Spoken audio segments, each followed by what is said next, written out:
बितबलू अपन चढ़ली जवानी। पहिले से दिलवा में और केहू बड़ुए कि पहला बेरी हम छुअतानी। कह जन नहीं हर में कैसे बितबलू अपन चढ़ली जवानी।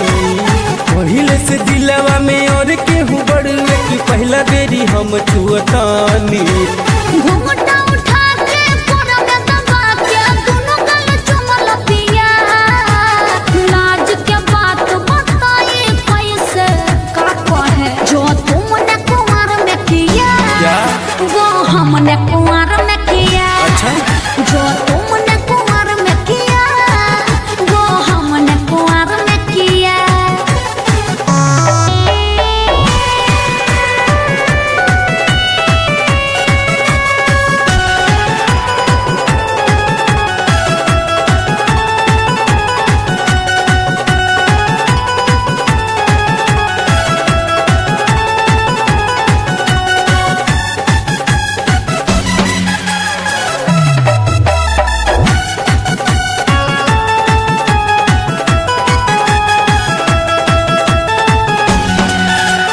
जांच के शादी भइल बताबो करेला नखरा राजा जी।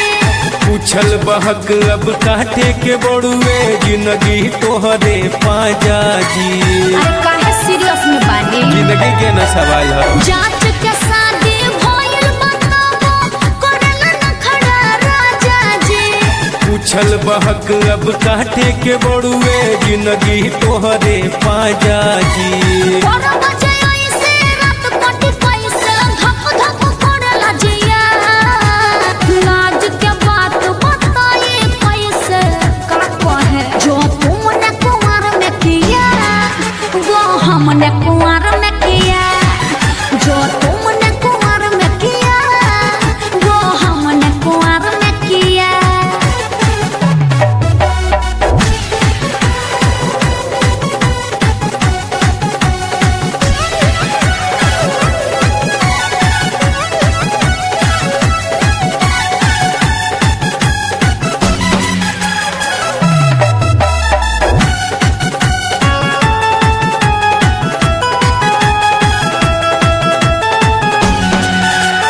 मंजुल से लब जब भइल रहे दिन बितल नदानी के।